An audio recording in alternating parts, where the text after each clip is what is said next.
హల్లెలూయా. దేవుని యొక్క వర్తమానము మొదటి రాజుల గ్రంథము 17వ అధ్యాయం.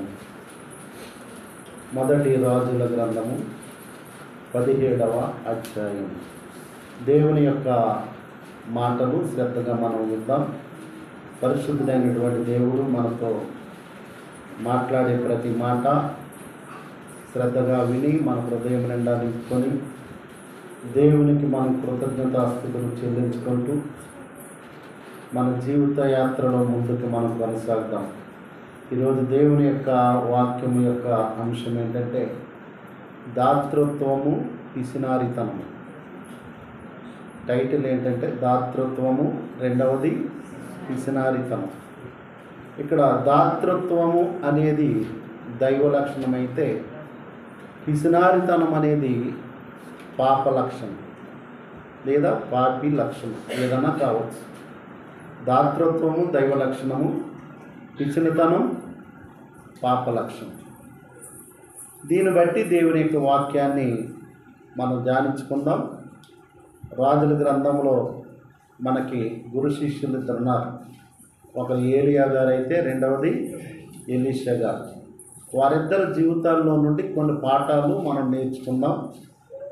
ఆ తదుపరి క్రొత్త నిబంధన గ్రంథంలో కూడా ప్రభువైన యేసుక్రీస్తు వారి ద్వారా నేర్చుకున్న విషయాలు కూడా మనం నేర్చుకుంటూ ముందుకు వెళ్దాం. దాతృత్వం వలన ఉండేటువంటి ఆశీర్వాదాలు ఏంటి? పిసినతనం వల్ల మనం సంపాదించుకునేది ఏంటి? వీటిని మనం గ్రహించాలి. పిసినితనం అనేటువంటిది పాప లక్షణం అన్నారు. ఈ దాతృత్వం అనేది దైవ లక్షణం అని మనకు అర్థమవుతూ ఉంది. దాతృత్వం కలిగినటువంటి మనస్తత్వం ఉండాలి. దాతృత్వం కలిగినటువంటి మనిషిగా జీవించాలి. దాతృత్వం కలిగినటువంటి చక్కటి జీవితం మనం కలిగి ఉండాలి. దేవుడు దాతృత్వం కలిగినవాడు. సృష్టికర్త అయినటువంటి దేవుడు గొప్ప దాతృత్వం కలిగినవాడు కాబట్టి మనుష్యుడికి కావలసినవన్నీ కూడా సమృద్ధిగా సమకూర్చాడు. లోటు చేయలే, కొరత చేయలే, అన్నీ కూడా సమృద్ధిగా మనకిచ్చినటువంటి దేవుడు. ఇంకా ఆయన చేసిన ఇంకా గొప్ప పని ఏంటంటే మానవుల కొరకు తన ప్రియమైనటువంటి కుమారుణ్ణే బలి అర్పణగా ఆయన త్యాగం చేసినటువంటి మహోన్నతుడైనటువంటి దేవుడు. అంతకంటే దాతృత్వం కలిగిన వారు ప్రపంచంలో ఎవరైనా ఉన్నారండి? మాట వరుసకైనా ఈయన చాలా దాతృత్వం కలిగిన వాడు అంటారు. కానీ కుమారుణ్ణే బలి పశువుగా మన పాపాల నిమిత్తం అర్పించినటువంటి మహోన్నతుడైనటువంటి దాతృత్వం కలిగిన వారు ప్రపంచంలో అప్పటి నుండి ఇప్పటి వరకు ఎవరు కూడా లేరు. అందుకే దేవుడు చాలా గొప్పవాడు. ఆ దేవుడిని నమ్ముకున్నటువంటి మనం కూడా చాలా గొప్పవాళ్ళం. అందుకే మన యొక్క జీవితాల్లో దాతృత్వం అనేది ఉండాలి, కానీ పిసినితనం అనేటువంటిది ఉండకూడదు. పేరుకు కూడా ఉండకూడదు. అది అసలు మనం అనిపించుకోకూడదు. అది మన జీవితాల్లోకి రాకూడదు. ఎందుకంటే దేవుడు మనకు అన్ని సమృద్ధిగా ఇచ్చాడు కాబట్టి మనం ఎప్పుడు కూడా సమృద్ధిగా ఉండాలి. సమృద్ధి జీవితం, సమృద్ధి జీవనం కలిగి మనం ఉన్నప్పుడు మన జీవితాల్లో చాలా ఆశీర్వాదాలు ఉంటాయి. చాలా గొప్ప ఆత్మీయత ఉంటుంది, ప్రేమ ఉంటుంది. అగాపే ప్రేమ, యేసుక్రీస్తు వారి ప్రేమ. హల్లెలూయా. కాబట్టి ప్రేమ కలిగినటువంటి ఈ దేవుని యొక్క సన్నిధిలో ఇక్కడ మరి ఈ గురువుగా శిష్యుడిగా ఉన్నటువంటి ప్రవక్తల గురించి మనం నేర్చుకుందాం. ఎవరు దాతృత్వం కలిగిన వారు? ఇక్కడ ఎందుకు దాతృత్వం కలిగారు? వారికి తెలిసి చేశారా, తెలియక చేశారా? ఈ విషయాలు మనం చూసినప్పుడు 17వ అధ్యాయం, మొదటి రాజుల గ్రంథము 17వ అధ్యాయంలో మొట్టమొదటగా ఒకరి గురించి చూద్దాం. అంతటా గిలాదు కాపురస్తుల సంబంధియును తిష్బీయుడైన ఏలియా అహాబు నద్దకు వచ్చి ఎవరి సన్నిధిని నేను నిలవబడి ఉన్నానో ఇశ్రాయేలు దేవుడైన యెహోవా జీవము తోడు నా మాట ప్రకారముగా ఈ సంవత్సరములో మంచైనను వర్షమైనను పడదని ప్రకటించెను. హల్లెలూయా. చాలా సాహసం చేస్తున్నటువంటి దైవజనుడు, సాహసవంతమైనటువంటి ప్రవచనం ఇచ్చినటువంటి దైవజనుడు దుర్మార్గుడైనటువంటి అహాబు దగ్గరికి వెళ్ళి, పాపి అయినటువంటి అహాబు వద్దకు వెళ్ళి, భార్య భర్తలిద్దరూ నరహంతకులుగా మారి పరిపాలన చేస్తున్నటువంటి ఆ సమయంలో దేవుడు ఏర్పరచుకున్నటువంటి మహోన్నతుడు, గొప్ప దైవజనుడిగా ఉన్నటువంటి ప్రవక్తగా ఉన్నటువంటి ఏలియా మహాశయుడు ధైర్యంగా అహాబు యొద్దకు వెళ్ళాడు. అహాబు యొద్దకు వెళ్ళి ఆయన చెప్తున్నాడు, నేను దేవుని సన్నిధిలో నిలబడి ఉన్నాను. హల్లెలూయా. నేను దేవుని సన్నిధిలో నిలబడి మాటలు పలుకుతూ ఉన్నాను అని ఆయన ఏం చెప్తున్నాడంటే, నా మాట ప్రకారము గాక ఈ సంవత్సరములలో మంచైనను వర్షమైనను పడదని ప్రకటించెను. ఎలా ఉంటుందండి విన్నవాడికి? పైగా వాడు ఎవడో మహామూర్ఖుడు. అంతటి మూర్ఖుని ముందుకు వెళ్ళి, నీ రాజ్యంలో మరలా నేను చెప్పే వరకు, మరలా నేను ప్రవచించే వరకు వర్షం రాదు, మంచు కురవదు అని ప్రకటించాడు అంటే ఆ రాజుకి ఎంత పాపం ఉంటుందో చూడండి. కానీ ఆయన ఒక మాట మాట్లాడాడు. ఈ మాట చెప్పే ముందు, నేను దేవుని సన్నిధిలో ఇశ్రాయేలు దేవుడైనటువంటి ఆ దేవుని సమక్షంలో మాట్లాడుతూ ఉన్నాను. హల్లెలూయా. సృష్టికర్త అయిన దేవుడు వర్షమునకు ఆజ్ఞ అయితే వర్షం వస్తుంది, మంచుకు ఆజ్ఞిస్తే మంచు కురుస్తుంది. ఆయన ఆజ్ఞ ఇవ్వగా ఏది కూడా ఆగదు. అలాంటి దేవుని యొక్క మహాసన్నిధానములో ఉండి ఆ దేవుణ్ణి కలిగి ఉన్నటువంటి ఆ వ్యక్తి ఇక్కడ ప్రవచనాత్మకంగా ఆయనతో చెప్తూ ఉన్నాడు. కారణం ఏంటి అంటే, ఇక్కడ యాహాబు యెజబెలు చేస్తున్నటువంటి చాలా ద్రోహ కార్యాలు, ఇశ్రాయేలీలు తప్పుదారులు నడిపిస్తూ, విగ్రహారాధికులుగా మారుస్తూ, పాపము చేయిపిస్తూ, దేవుని పక్షముగా పాపములో నడిపిస్తూ, ప్రవక్తలను చంపుతూ, మనుషుల్ని దేవుళ్ళుగా ప్రకటించుకుంటూ, బలి అర్పణలిస్తూ, నానా భ్రష్టు పట్టిస్తున్నటువంటి ఆ సమయంలో, అలాంటి స్థితిలో దేవుడు ఒక దైవజనుని లేపడండి. హల్లెలూయా. హల్లెలూయా. దేవుడు తన ప్రజల కొరకు ఎప్పుడు కూడా దాతృత్వము కలిగిన హృదయం, ఆమేన్, దాతృత్వము కలిగినటువంటి హృదయం, తన దాసులను, తన ప్రజలను ఎన్నడూ కూడా ఆయన విడిచిపెట్టేవాడు కాదు. ఎప్పుడైతే మాట పలికాడో మళ్ళా అదే దేవుడు ఏలియాతో మాట్లాడుతున్నాడు. ఏలియా, నువ్వు ఇక్కడ ఉండొద్దు, ఇక్కడ కరువు వస్తుంది, భయంకరమైన పరిస్థితులు ఇక్కడికి వస్తాయి, నా ఉగ్రత వీళ్ళ మీదకి రాబోతూ ఉంది, కాబట్టి నువ్వు ఇక్కడ ఉండవలసినటువంటి పరిస్థితి లేదు, నువ్వు వెళ్ళు నేను చెప్పున్న దగ్గరికి, నేను ఎక్కడ చెప్తానో నువ్వు అక్కడికి వెళ్ళన్నప్పుడు దైవజనుడు చక్కగా రిక్త హస్తములతో వెళ్ళిపోతూ ఉన్నాడండి. హల్లెలూయా. హల్లెలూయా. దేవుడు చెప్పినది చేయవలెను, వాక్యము చెప్పినది మనం చేయాలి, వాక్యము చెప్పినట్లుగా మనం నడవాలి. వాక్యము ఏదైతే బోధిస్తున్నదో ఆ వాక్యాన్ని అనుసరించి మనం జీవిస్తూ ఉన్నప్పుడు సమృద్ధి కలిగినటువంటి ఆహారము, సమృద్ధి కలిగినటువంటి ఆరోగ్యము, సమృద్ధి కలిగినటువంటి దైవ జ్ఞానము మనం పొందుకోగలం. దేవుని నామానికి స్తోత్రము కలుగును గాక. ఇతను ఎవరు అంటే ఏలియా గిలాదు ప్రాంతంలో, గిలాదు ప్రదేశంలో ఒక ఊరు ఉంది, తిష్బీ అనేటువంటి ఒక ఊరు ఉంది. ఆ ఊరివాడు, ఒక పల్లెటూరివాడు ఈయన. అక్కడ ఈ ఆహాబుతో ఈ మాట చెప్పిన తర్వాత, మరలా నేను వచ్చే వరకు వర్షం కురవదని చెప్పిన తర్వాత దేవుడు ఆయనతో మాట్లాడిన తర్వాత ఆయన ఎక్కడికి వెళ్ళిపోతున్నాడంటే యొర్దాను దగ్గర ఉన్నటువంటి కెరీతు వాగు దగ్గరికి నీవు వెళ్ళు అని చెప్పాడు ప్రభు. ఎక్కడికి వెళ్ళమన్నాడండి? కెరీతు వాగు ఎక్కడుందంటది? యొర్దాను నది దగ్గర ఉంది. హల్లెలూయా, హల్లెలూయా. నువ్వు అక్కడికి వెళ్ళు, నీ కొరకు నేను అన్నీ ఏర్పాటు చేసి ఉంచాను. ఆమేన్. నీ కొరకు నేను అన్నీ కూడా ఏర్పాటు చేసి ఉంచానని మాట్లాడుతూ ఉన్నాడు. చాలా విచిత్రం. దేవుడు ఏర్పాట్లు ఎలా ఉంటాయి అంటే మనం ఊహించిన దానికంటే కూడా చాలా అద్భుతంగా ఉంటాయి.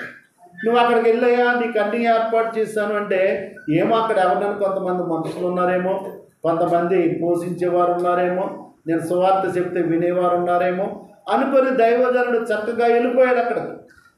కానీ అక్కడికి వెళ్ళిన తర్వాత కెరీతు వాగు దగ్గర మనుషులు లేరు. ఆయన ఎవరికి ఆజ్ఞాపించాడు అంటే అక్కడ వ్రాయబడి ఉన్నది కాకోలములు అని వ్రాయబడి ఉంది.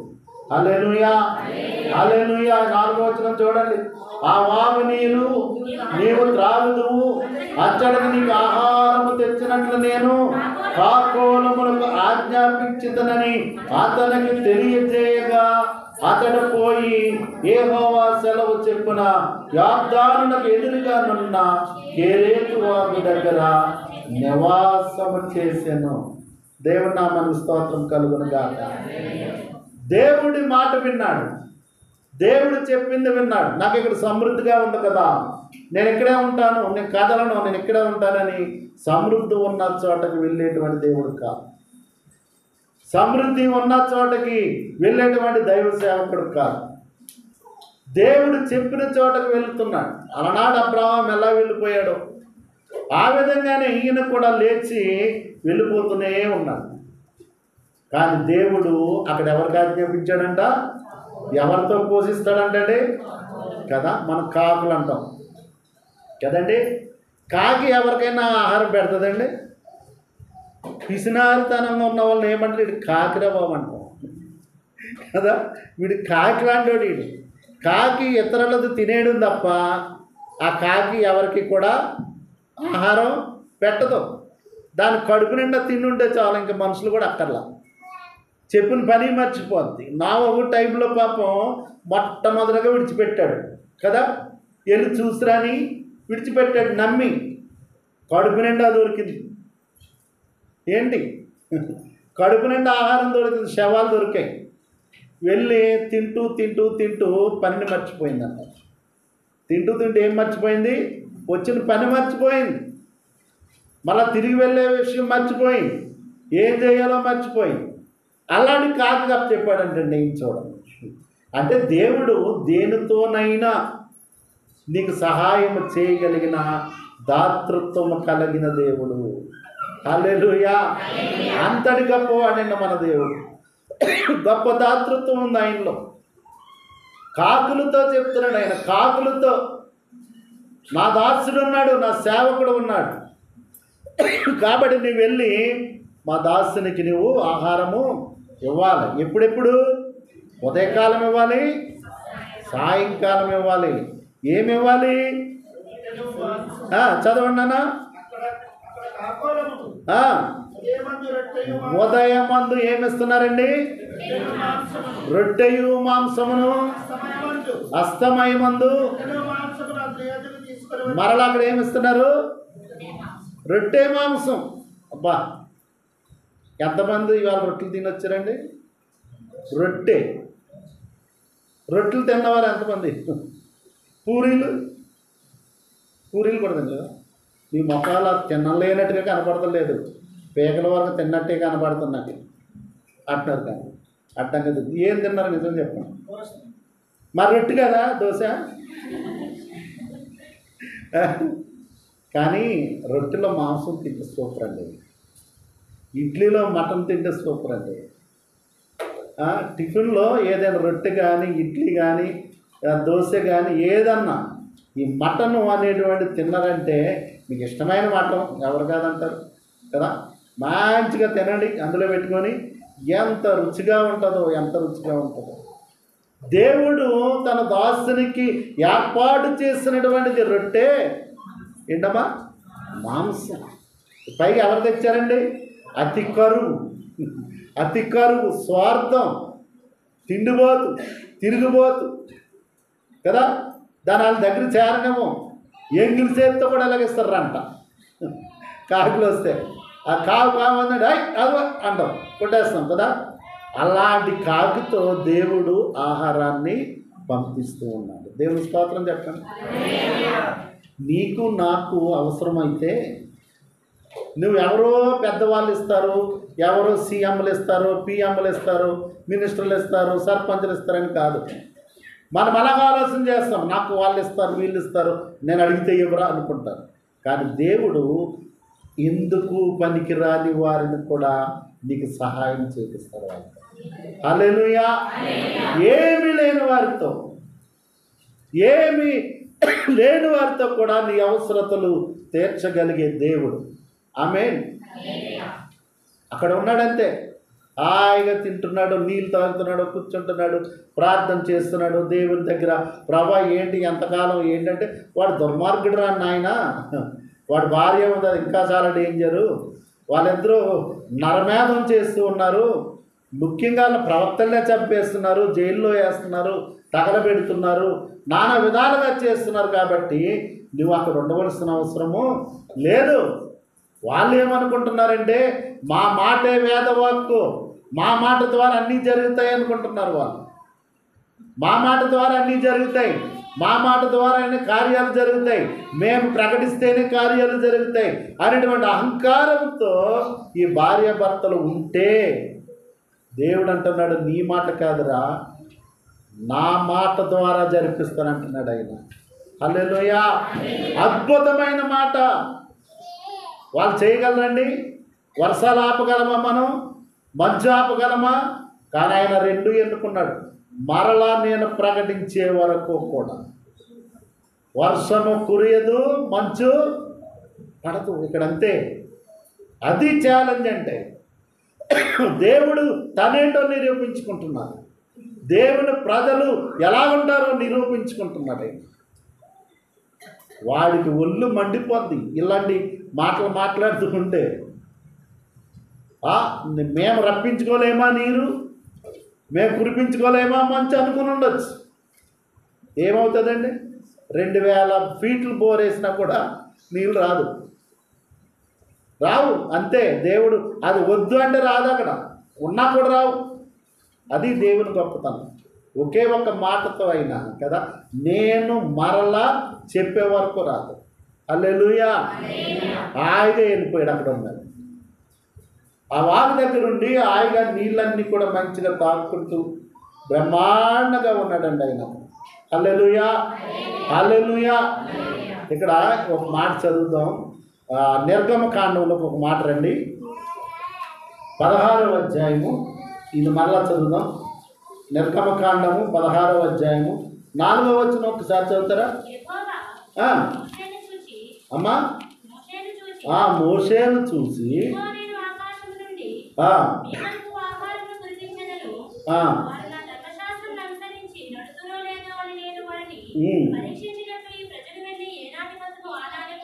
హల్లెలూయా. ఇక్కడ ఈ 16వ అధ్యాయంలో మోషే గురించి ఇక్కడ రాయబడి ఉంది. పాపం ఈ ప్రజలందరినీ కూడా ఇశ్రాయేలు సమాజాన్ని భరిస్తూ, మోసుకుంటూ, నడిపించుకుంటూ, తిట్లు తింటూ వెళ్తూ ఉన్నాడండి మోషే గారు. వీళ్ళంతా కూడా మూలుగుతూ ఉన్నారు. మాకు ఆహారం సరైన ఆహారం లేదు, ఈ కాకరకాయలేంటి, కేకరకాయలేంటి, ఈ బెండకాయలేంటి, దొండకాయలేంటి, ఇవా మాకు? మేకలు తినే ఆహారమా, పశువులు తినే ఆహారమా మాకు? ఇదేనా మోషే గారు మీరు మాకు చేస్తున్న న్యాయం? మేము ఇంటికాడ ఉంటే నాటుకోళ్ళు తినేవాళ్ళు, ఇంటికాడ ఉంటే బ్రహ్మాండమైన భోజనాలు, మేము బిర్యానీలు. ఈ మధ్యన ఏదో బిర్యానీ, ఏ బిర్యానీ అమ్మా చూసుకుంటా? మొగిలి బిర్యానీ అంట, తెగ తినేస్తుంది మమ్మల్ని. హల్లెలూయా. బిర్యానీ ఎట్లేదు, మమ్మల్ని తినేస్తుంది. పేరు దేవుడు నామమున స్తోత్రం కలుగును గాక. మొగలు బిర్యానీ, మొగలా ఏదో బిర్యానీ కదా. అలాంటి బిర్యానీ తిందాం మేము, మాకెందుకు వచ్చిన బాధయ్యా, ఏదో నిన్ను నమ్ముకొని ఇలాగ నడుస్తూ ఉంటే మాకేంటి ఈ బాధ, ఈరోజు ఆదివారం ఎందుకు మాకు ఈ బాధ? ఉదయం లేచి పొద్దుట పోయే 2 కిలోలు చేపలు తెచ్చుకొని, 4 కిలోలు చికెన్ తెచ్చుకొని, ఒక 5 కిలోలు మటన్ తెచ్చుకొని, శుభ్ర పొద్దునుండి మధ్యాహ్నం వరకు వండుకొని, రొట్టెలు వేసుకొని, పూరీలు వేసుకొని, ఒక గంపుడు పెట్టుకొని హాయిగా తినక, ఎందుకయ్యా మోజేస్ గారు నీకు ఈ పని, ఈ ప్రార్థనలు ఏంటి, నిన్ను నమ్మొస్తే ఎండగట్టేస్తున్నావా అని ఎలా అనుకుంటామో అప్పుడప్పుడు, ఇప్పుడు కాదు అప్పుడప్పుడు ఎలా అనుకుంటామో అలాగా వాళ్ళు అనుకుంటున్నారంట, మూలుక్కుంటున్నారంట. ఎవరో ఉంటారు కదా పాపం, మోసే పక్షాన ఉన్న వాళ్ళు కూడా వెళ్ళి వాళ్ళు అంటున్నారయ్యా ఇది ఇలాగంటున్నారు, వీళ్ళు మూలుక్కుంటున్నారు ఏంటి అంటే ఆయన మాట్లాడితే ఆయన దగ్గరికి వెళ్ళిపోతాడు. హల్లెలూయా. మాట్లాడితే చాలు దేవుని దగ్గరికి వెళ్ళిపోతాడు. ఆయన వెళ్ళిపోయి ప్రభువా ఏంటి నాకు ఈ బాధ, ఏంటి ఇదిగో క్షుద్బాధ, ఇక్కడ ఏ బాధ అయినా తట్టుకుంటాం కానీ క్షుద్బాధ తట్టుకోలేము, ఆకలి బాధ తట్టుకోలేము. బుడ్డోళ్ళే తట్టుకోలేకపోతున్నారు కదా, బుడ్డోళ్ళే తట్టుకోపోతున్నారు. ఈ పిల్లలకి ఆకలి అయిందంటే అప్పటి వరకు మంచిగా నవ్వుతారు, ఆడతారు, ఒకేసారి ఎత్తుతారండి, ఎక్సలెంట్ బాగా తొక్కి పెట్టినది. ఇక మనకు దడా వణుకు వాళ్ళకి ఇచ్చే అది నోట్లో పెట్టే వరకు కూడా ఏమి ఇంకా ఉండదు అక్కడ. ఆమె అలాగా వీళ్ళందరూ కూడా మూలుక్కుంటుంటే అక్కడ అడుగుతున్నారు అన్నమాట. అప్పుడు మోషే గారు వెళ్ళారు. ఇక్కడ చూడండి, యెహోవా మోషేని చూసి అంటున్నాడు, ఇదిగో నేను ఆకాశం నుండి మీ కొరకు ఆహారమును కురిపించదను, వారు నా ధర్మశాస్త్రం అనుసరించి నడుతులో లేదు అని నేను వారిని పరీక్షించినట్లు ఈ ప్రజలు వెళ్ళి ఈనాటి బెత్తము ఆనేడే కూర్చుకునేవారని. హల్లెలూయా. నేను ఆకాశము నుండి కురిపిస్తాను. చూడండి ఇక్కడ దేన్ని ఎన్నుకున్నాడు దేవుడు, ఆకాశాన్ని. హల్లెలూయా. అక్కడ కాకులతో పెట్టించాడు ఆయనకి. ఇక్కడ వాళ్ళందరూ మరి తక్కువ మంది ఉన్నారా, చాలామంది ఉన్నారు కాబట్టి ఆయన తలుచుకుంటే అన్ని కాకులతో పంపగలడు. కానీ కరువుతో ఉన్నారు కదా ఈ ప్రజలు, ఆహారం మటన్ కరువు వారం అయిపోయింది. వారం కాదండి, నిజంగా కొంతమంది గురించి చెప్పాలంటే నిన్న తిన్నామనుకోండి చికెన్, ఈ ఒక్కరోజు గ్యాప్ ఇచ్చామనుకోండి, ఈ పళ్ళు దొరకలు వచ్చేసి 4 కిలోలకి ఇది అంటదేమో, డాడీ ఇవాళ ఏదో అన్నావు కదా మర్చిపోయావా, గుర్తు చేస్తారండి. అంటే ఒక రోజు గడిచిపోయింది కదా, రెండో రోజు కదా, మరి నా 4 జీ ఉంటుంది, ముక్కలు ఏమంటే తెచ్చేయని అర్థం. హల్లెలూయా. అలాంటి పిల్లలు కూడా ఉన్నారండి ఈ మధ్యకాలంలో. ఆమె పిల్లలు దాంట్లో కానీ తల్లులు బాగా చేస్తారులేండి. హల్లెలూయా. అంతే, పిల్లలతో అంత పిల్లలు గోగుతారు, అడుగు మీ డాడీని అడుగు తెమ్మని. అంతే, పిల్లలు అడుగుతారు, తండ్రి కాదనిలా తెస్తారు, తల్లిని మటుకు వండి పూర్తయినట్టుకు పావు మీద లాగేస్తారు. హల్లెలూయా. అంత అలవాటు ఉన్నటువంటి ఇశ్రాయేలు ప్రజలు ఎలా ఆగుతారండి మోషే గారు పిచ్చితనం కాకపోతేని? అప్పుడు దేవుడి దగ్గర వెళ్ళి అడిగినప్పుడు దేవుడు చెప్తున్నాడు, నువ్వేం బాధపడకు మోషే గారు, నేను చెప్పినట్టుగా నువ్వు చెయ్యి అంతే. అయితే ఆ ప్రజలు నన్ను గ్రహించారో లేదో, నేనంటే నమ్మకం ఉందో లేదో కూడా నేను తెలుసుకోవాలి కదా. నేను ఆకాశము నుండి వారికి నేను మన్నాను కురిపిస్తా. హల్లెలూయా. చెప్పాడు వెళ్ళి, ధైర్యంగా ఉండండి, ఈవేళ నుంచి దేవుడు మనకు సాయంత్రం నుండి ఫుల్గా ఉంటుంది, ఎంత కావాలో అంత తినండి, అంత తిని ఇంకో పూటకు సరిపడగా ఫుల్గా నింపుకోండి అంతే. అబ్బా, తెల్లారేటప్పటికి ఆయన కురిపించాడంటండి. హల్లెలూయా. ఎలాంటి ఆహారం కురిపించాడండి ఆయన? చదవండి అన్న.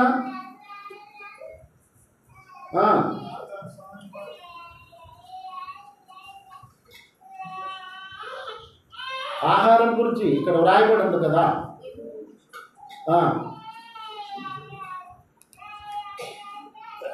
14వ వచనం చదవండి.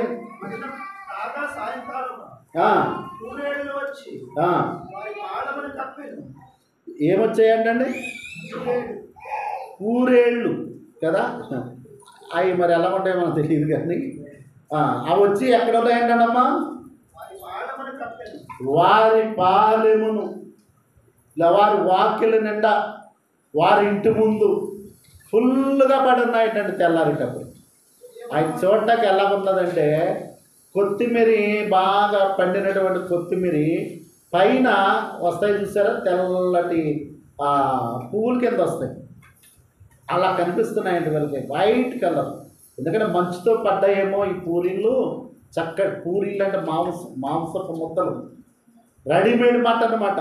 కాకులు ఎలా పట్టుకెళ్ళి ఆ ఏరియా గారికి ఇచ్చారో అలాంటి దేవుడే రెడీమేడ్ ఫుడ్ ఆకాశం నుండి కురిపించాడంట.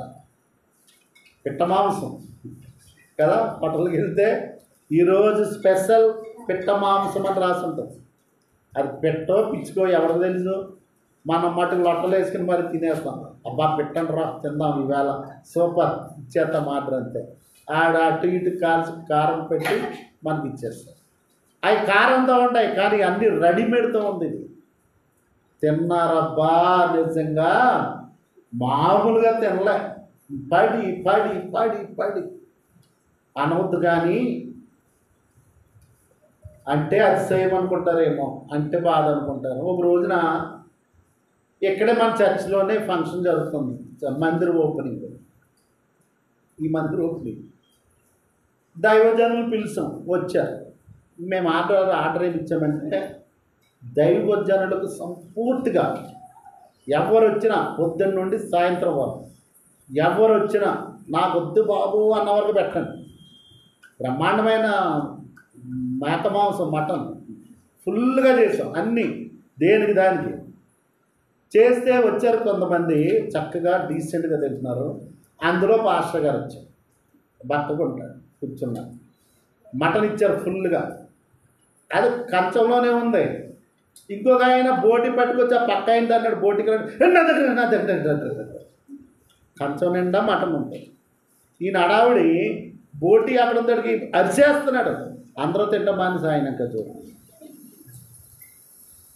అక్కడ ఆర్డర్ ఏంటి, అక్కడ ఆర్డర్ ఏముంది, స్పెషల్గా పిల్లలు ఏం చేస్తున్నారు, దైవజనులు అడిగినట్లుగా వారికి పెట్టడం. మటన్ ఉంది, చికెన్ ఉంది, తలకాయ కూర ఉంది, తర్వాత బోటి గోంగూర ఉంది, తర్వాత ఏవేవో ఉన్నాయి, చికెన్ ఫ్రై ఉంది, అన్నీ ఉన్నాయి, అన్నీ తినచ్చు. కానీ కంగారు ఆగట్లా. అలా తిన్నారంటండి. ఇది ఇశ్రాయేలు ప్రజలు అలా అరుచుకుంటూ ఒకటి మీద ఒకటి పడుతూ ఆ పోగు చేసుకొని పేకలు ఏలు పెడితే అందే వరకు తిన్నారంట వీళ్ళు. అలా తిని తిని తిని తిని తిని తిని తిన్న తర్వాత ఉంటారు కదా కరువులు కొంతమంది, ఆ దేవుడు చెప్పింది కూడా మర్చిపోయి ఫుల్గా డబ్బాల నిండా దాచిపెట్టుకున్నాం.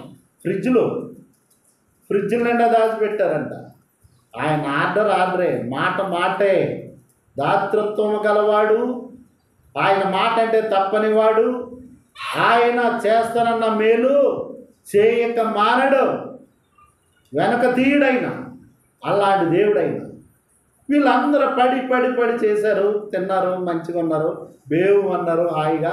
దేవా స్తోత్రమయ్యా, మాకు చాలా, మేమైతే ఇలా తినలేము, అంత శ్రేష్టమైన ఫుడ్ పెట్టామని బాధపడ్డ వాళ్ళు, దేవుని దగ్గర ఏడ్చిన వాళ్ళు, కన్నీటి ప్రార్థన చేసుకున్న వాళ్ళు ఉన్నారు. కొంతమంది దాచుకుంటూ తిందాం అనుకున్న వాళ్ళు ఉన్నారు. తీరా దాచుకుందాం తిందాం వెళ్ళాడు కులుకంపు వస్తున్నట్టు.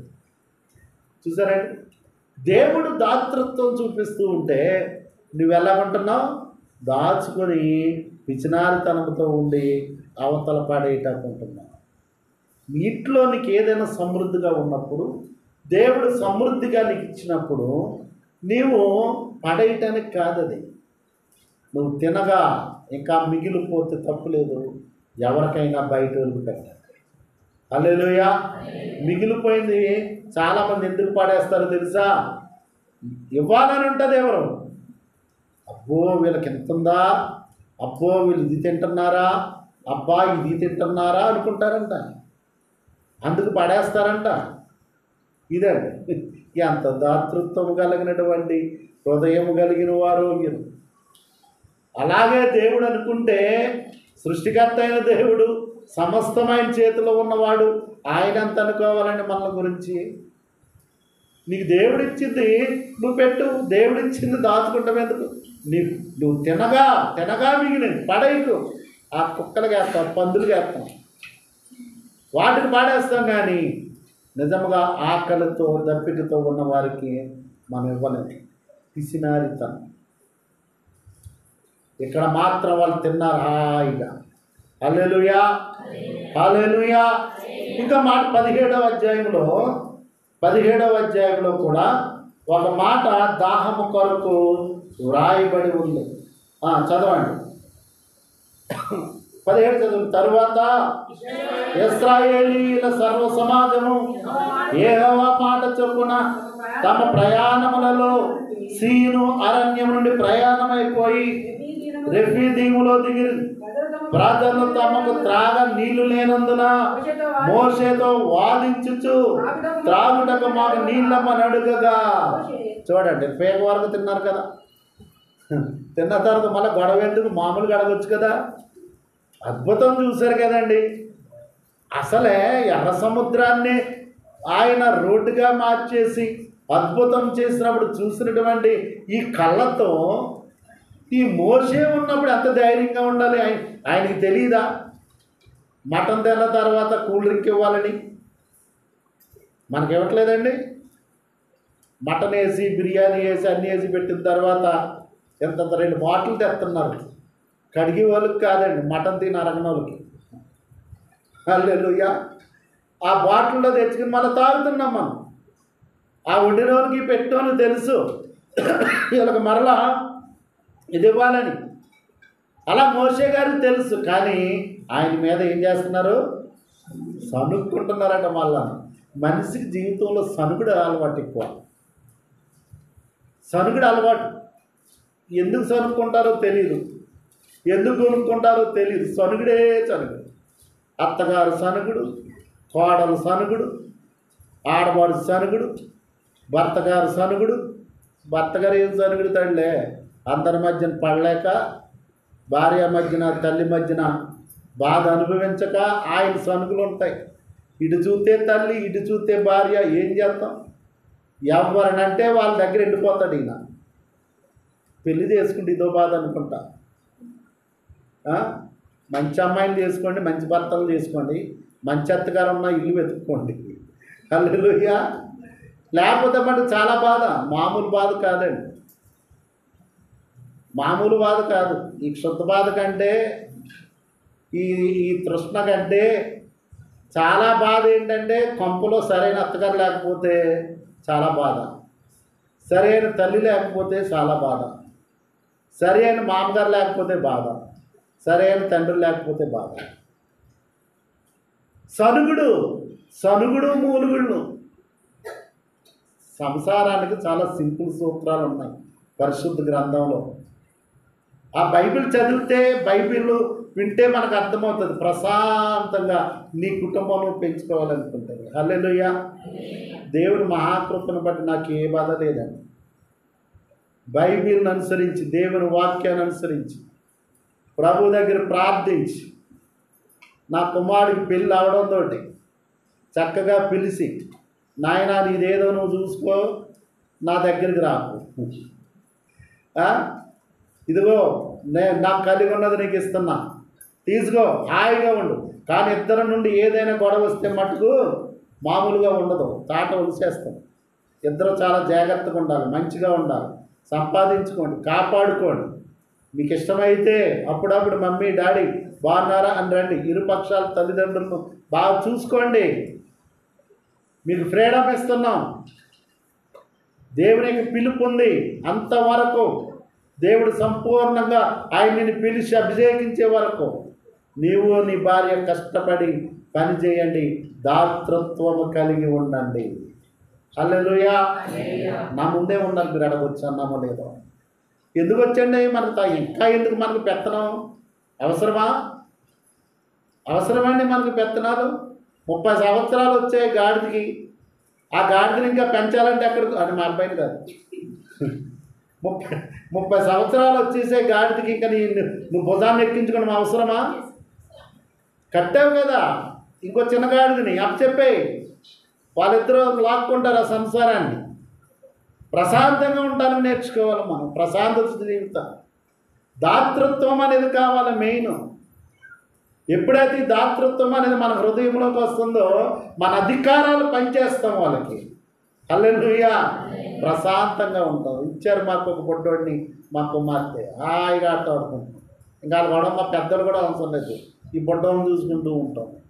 ఆమె దేవుని కృప నేర్చుకోవాలి.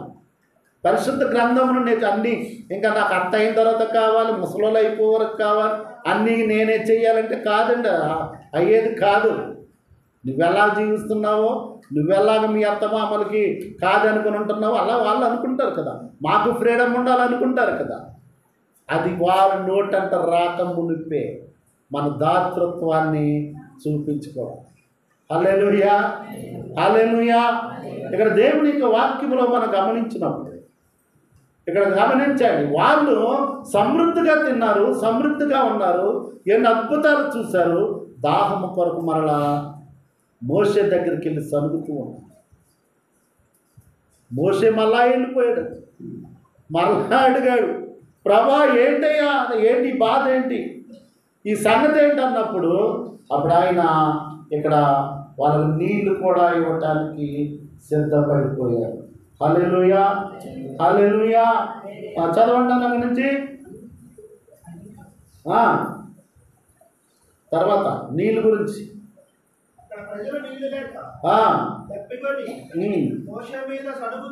మోసే మీద సనుగుతూ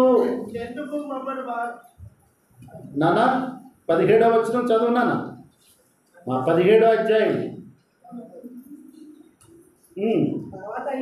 3వ వచనం నుండి. ఇదెందుకు? మమ్మను, మా పిల్లలను, మా పశువులను దప్పి చేత చంపుటకు ఐగుప్తులో నుండి ఇక్కడ తీసుకుని వచ్చింది అని. అప్పుడు మోషే యెహోవాకు మొర్రపెట్టుచు, ఈ ప్రజలను నేనేమి చేయదును, కొంతసేపటికి నన్ను రాళ్లతో కొట్టి చంపుదురనను. హల్లెలూయా. మోషే గారికి ఎంత నమ్మకమో కదా, ఎంత నమ్మకమో సంఘం మీద ఇంటి. అంటే మన వాళ్ళు రాళ్ళతో కొట్టి చంపరు కానీ చూపులతో చంపేస్తారు పాస్టర్ గారిని. హల్లెలూయా కదా. 7 సంఘాల గురించి చూస్తున్నాం మనం, ఎలా చంపేస్తున్నారండి వాళ్ళు. మొదటి ప్రేమ కొంతకాలానికి లేదంట, ఆ కొంతకాలానికి ఉన్న ప్రేమ ఆఖరికి అసలు లేదంట. అవునా కదా. ఎన్ని ఉన్నాయి అందులోను. ఎఫెసీ సంఘంలో ఎన్ని ఉన్నాయి, మొన్నా సంఘంలో ఎన్ని ఉన్నాయి. ఇప్పుడు పెర్గంలో ఉన్నాం కదా. పెర్గంలో అంటే పోనాడు తిష్ట వేసినటువంటి సంఘం అది. ఆ ప్రాంతంలో ఉన్న విగ్రహారాధన బాగా ఎక్కువగా ఉంది. అక్కడ ఉన్న వాడు ఏదో చేయొచ్చు, కానీ మన విశ్వాసము సడలిపోకూడదు. హల్లెలూయా. మన విశ్వాసం సడలిపోకూడదు. ఎప్పుడు కూడా విశ్వాసముతో, నమ్మకంతో దేవుని దగ్గర మనం ఉండాలి. హల్లెలూయా. వీళ్ళు చూడండి ఎంత భయపడతాను, రాళ్ళతో కొట్టేస్తారు నన్ను. ఇంకా చేయకుంటే రాళ్ళతో పడతారు ప్రభువా ఏంటి అన్నప్పుడు ఆయన ఇచ్చినటువంటి సమాధానం చూడండి. నేను ఇశ్రాయేలు పెద్దలలో కొందరిని తీసుకొని ప్రజలకు ముందుగా పొమ్ము, నీవు నదిని కొట్టిన నీ కర్రను చేత పట్టుకుని పొమ్ము. ఇదిగో అక్కడ హోరేబులోని బండ మీద నేను నీకు ఎదురుగా నిలిచేదను. దేవుని స్తోత్రం చెప్పండి. ఏం చెప్తున్నాడని నీళ్ళు అడిగితే ఎల్లో హోరేబులోకి పో, అక్కడ ఒక బండ ఉంటుంది, ఆ బండ దగ్గర నేను నీకు ఎదురుగా ఉంటాను. నీళ్లు ఇవ్వగలిగిన శక్తిమంతుడు. హల్లెలూయా. నీళ్లు ఇవ్వగలిగినటువంటి దాతృత్వం కలిగినటువంటి వాడు, కాకులతో ఇప్పించినటువంటి దేవుడు, ఆకాశముతో ఇప్పించినటువంటి దేవుడు బండ ద్వారా నీళ్ళు ఇప్పిస్తున్నాడండి. హల్లెలూయా. బండ ద్వారా నీళ్ళు బోరేసినప్పుడు చూడండి, బండ తగిలిందండి బాబు అంటమ్మా, బండ తగిలితే నీళ్ళు వస్తే కొట్టు అంటమ్మా కదా. అదే బయటోడైతే బండ తగిలిందా రావెంక నీళ్ళు ఆపే అంటాడు. మనమేమంటాం, దాని అంతు చూడు, బండ తీ, బండ కొట్టేటాడు ఒక్కసారి బుస్సుమంట వస్తాడు పైకి. హల్లెలూయా. మోసే ఎప్పుడైతే ఆయన చెప్పినట్టు చేశాడో సమృద్ధి అయినటువంటి నీళ్ళు వచ్చి ఆమె దాతృత్వం కలిగినటువంటి ఆయన పంపాడు, వెళ్ళాడు, ఆయన విడిచిపెట్టాడా? వాగెండిపోయింది, వాగెండిపోయింది. నీళ్ళు ఆరిపోయినాయి, ఏం చేయాలి? కానీ ప్రభు ఆయనతో మాట్లాడుతున్నాడు, ఏలియా మరలా లేను అక్కడి నుంచి. హల్లెలూయా. నేను చెప్పే కాడకు నువ్వు వెళ్ళిపో, అక్కడ నేను ఒక ఆమెకి నేను ఆల్రెడీ ఆజ్ఞాపించి ఉన్నాను. హల్లెలూయా, హల్లెలూయా. ఎక్కడికి వెళ్ళిపోతున్నాడంటే అక్కడి నుంచి ఎక్కడికి వెళ్ళమన్నాడు? సారేపతికి వెళ్ళిపోతూ ఉన్నాడు. సారేపతికి వెళ్ళు, అక్కడికి వెళ్ళేటప్పటికి నేను ఎవరికైతే నేను ఆజ్ఞాపించానో వాళ్ళని కనబడతారన్నాడంతే. ఆయన మరలా వెళ్ళిపోతూనే ఉన్నాడు. ఏమున్నాయండి ఆయన చేతిలో? ఏమీ లేవు. ఉన్న కట్టుబట్టలతో వెళ్ళిపోవడమే. ప్రవక్త గారు వెళ్ళిపోతూ ఉంటే అక్కడ ఒక ఆమె ఉన్నది. ఆమె స్థితి ఏంటి? ఆమె స్థితి ఏంటి? విధవరాలు. ఎవరికీ చెప్తున్నాడండి దేవుడు? విధవరాలుతో దైవజనుడు పోషింపజేస్తాడు. హల్లెలూయా, హల్లెలూయా. ఎంత దాతృత్వము కలిగిన మనసు అండి దేవునిది. మరి క్రైస్తవులకు మన మనసు అలా ఉండాలి. నీ మనసు అలా ఉన్నప్పుడు నీకు ఏది కొదువు ఉండదు. మీరు చూడండి, దాతృత్వం కలిగి ఉండాలి. పిసినితనం ఉండొద్దు, పిసినితనంగా ఉండొద్దు. నువ్వు ఇచ్చావు, అయిపోయింది అంతే. అదేం చేస్తున్నారు, అదేం చేస్తున్నారు, ఏం కొనుక్కుంటున్నారు, ఏం కట్టుకుంటున్నారు, ఏం తింటున్నారో నేను ఇచ్చినందుకే కదా, నేను ఇచ్చినందుకే కదా. నువ్వు ఇవ్వకపోతే దాన్ని ఎలాగా ఎక్కడ పెట్టాలో దేవుడు అలాగే పెట్టింతాడు. అవి ఏం ఉంచాడు ఇంట్లో, అవి ఉంచాడండి. ఆ దేవుడికి తెలుసు. నువ్వు ఏదైతే అనుకున్నావో దాన్ని మటుకు సక్రమంగా దేవుడు తీసుకుంటాడు. మన దగ్గర ఉంచడండి అది. ఆయనకి ఇవ్వాల్సినది నువ్వు పిసినితనముగా చేసావా? నేను ఎవరు చెప్పమన్నారు, ఎవరు ఆపుకోమన్నారు? ఈ పిసినితనం ప్రమాదకరం. పిసినితనం దేనికండి? పాప లక్షణం. మళ్ళా తిరిగి పాపంలోకి వెళ్ళిపోయే లక్షణం అది. అదొద్దు. దేవుడు అలాంటివి చేయలేదు. నా దగ్గర లేవు, కష్టాలు వచ్చాయి, నష్టాలు వచ్చేస్తున్నాయి, అది ఆకాశం మూయబడింది అని ఏమని అన్నాడు ఆయన? అడిగిన ప్రతి ఒక్కరికి ధారాళముగా దయచేయగలిగినటువంటి మహోన్నతుడైన దేవుడు. నీకున్నదాన్ని ఎందుకు లేదనుకుంటావయ్యా? దేవుడికి ఇచ్చిన దాన్ని ఎందుకు పిసినతనంగా చేసుకుంటావు? ఇచ్చిన వాడికి తెలియదా నీకేమిస్తున్నాడో? ఇచ్చిన వాడికి తెలుసు కదా ఆయన ఏమిస్తున్నాడో. సారేపతి వెళ్ళిపోయాడంతే. ఒక ఆమె అక్కడ కూడా కరువు, భయంకరమైన కరువు. ప్రార్థన చేసుకుంది ఉదయం లేసి. ఒక కొడుకున్నాడు.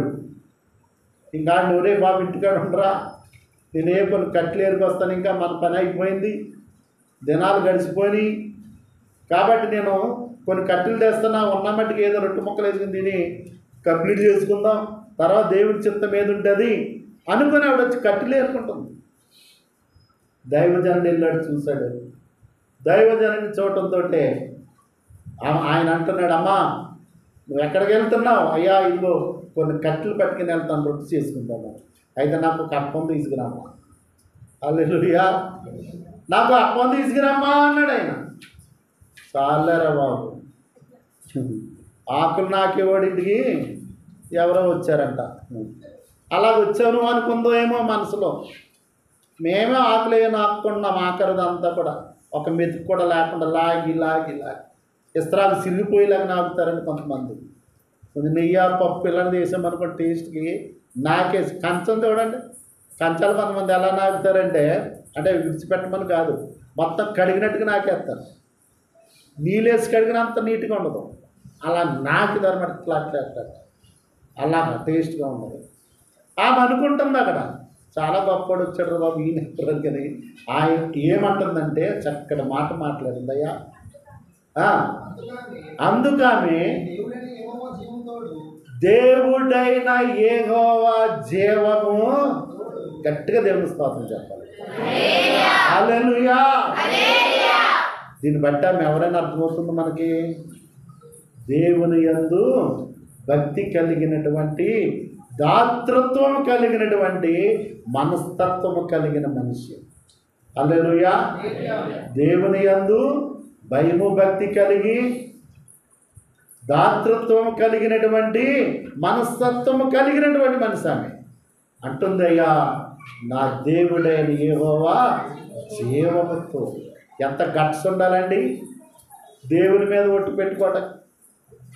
మా అత్తగారి మీద ఒట్టమ్మా, మా అమ్మ మీద ఒట్టమ్మా. ముసలోళ్ళు కదా, పోయిన పర్లా, అధికారం చేయదు కొత్త తొందరగా. ముసలోళ్ళు అయినా చాలామంది ఎవరో చచ్చిపోయే వరకు కూడా అధికారం ఇలా అందుకే ఒట్లు పెడతారు. ఎప్పుడైతే వెళ్ళిపోద్దని చూస్తూ ఉంటారు ఆమె. కాబట్టి ఇక్కడ ఆవిడ అన్నది, జీవము గల దేవుని తోడు నా ఇంట్లో నా బుడ్డిలో కొంచెమే ఉందయ్యా, ఎంత నూనె ఉంది, ఎంత పిండి ఉంది, ఏదో అది పిసుక్కొని కాల్చుకొని నేను నా కుమారుడు కలిపి తిందామని ఆలోచన చేస్తున్నామయ్యా, అయిపోతుందయ్యా లేదంటే దైవజనుడు మాట చక్కటి మాట మాట్లాడుతున్నాడు. ఆమెతో ఏమన్నాడు ఏలియా? గట్టిగా చదవమాట, భయపడవద్దు. 365 రోజులు కూడా దేవుడు 365 మాటలు చెప్తున్నాడు. భయపడవద్దు, భయపడవద్దు, భయపడవద్దు. మనం ఏం చేస్తున్నాం? ప్రతిదానికి భయమే, ప్రతిదానికి భయమే. ఆహారం లేకపోతే భయం, బట్టలు లేకపోతే భయం, చేతిలో డబ్బులు లేకపోతే భయం, ఇంట్లో బియ్యం లేకపోతే భయం, ఇంట్లో ఎవరో లేకపోతే భయం, కరెంట్ లేకపోతే భయం, కరెంట్ ఎక్కువ ఉంటే భయం, చీకటి ఉంటే భయం, తెల్లారకపోతే భయం. ఈ భయం భయం భయం భయమే ఆ దెయ్యం కింద తయారు. భయంతో నువ్వు ఎవరిని పెట్టుకుంటున్నావు కూడా తెలుసా? భయం అనే దెయ్యాన్ని పెట్టుకుంటుంది. దెయ్యం మనకి ఏమిస్తుంది? అనారోగ్యాన్ని ఇస్తుంది, పిరిగిదనాన్ని ఇస్తుంది, లోబుదనాన్ని ఇస్తుంది, పాప పనులను ఇస్తుంది, పాపపు చూపులు ఇస్తుంది, పాపపు తలంపులు ఇస్తుంది దెయ్యం. దాన్ని మట్టుకు ఎప్పుడు అంటు పట్టుకొని ఉంటామండి మనం. కానీ ధైర్యం చెప్పే దేవుని వాక్యాన్ని నువ్వు ధ్యానించలేదు. దేవుని స్తోత్రం చెప్దామా? దేని కలిగి ఉంటాం మనం? దెయ్యాన్నన్నా కలిగి ఉంటాము, కానీ దేవుని వాక్యాన్ని చదువుతూ నేను ధైర్యంగా ఉంటాను అనేటువంటి మనసు చాలామందికి ఉండదు. ధైర్యంగా ఉండాలండి ఎప్పుడు కూడా. నేను ఎవ్వరు ఏమి చేయలేరు, ఆయన నా పక్కన ఉండగా నన్ను కదుల్చేవాడు ఎవడో. ఛాలెంజ్ కదా, ఎవడ కదులుతాడు ఆయన్ని?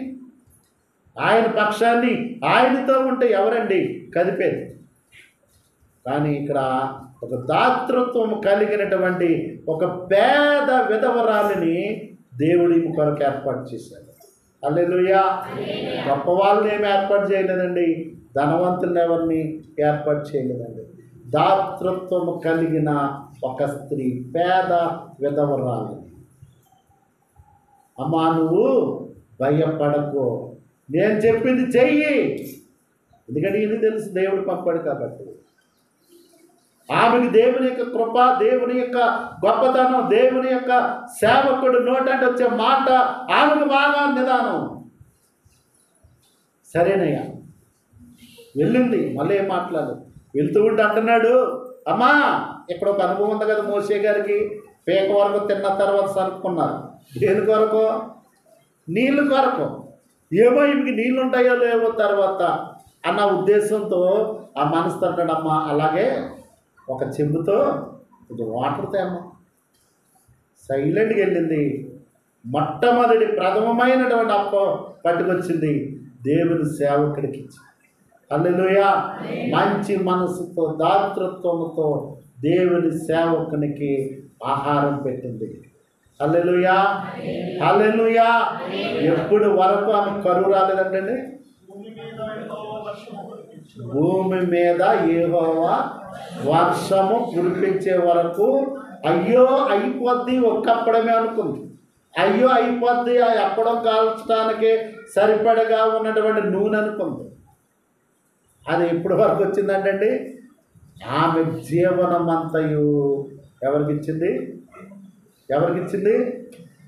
ఎవరికి ఇచ్చిందా? పేద విధవరాలు ఆ కానుక వేయటం చూసినప్పుడు ప్రభు చెప్తున్నాడు, ఏం చెప్తున్నాడు? ఆమె కలిగిన అంత అక్కడ జీవనమంతా కూడా పాడండి. పాటలో ఉంది కదా, పాట ఏదో ఉంది కదా, దాంట్లో సమర్పణ చేయాలి.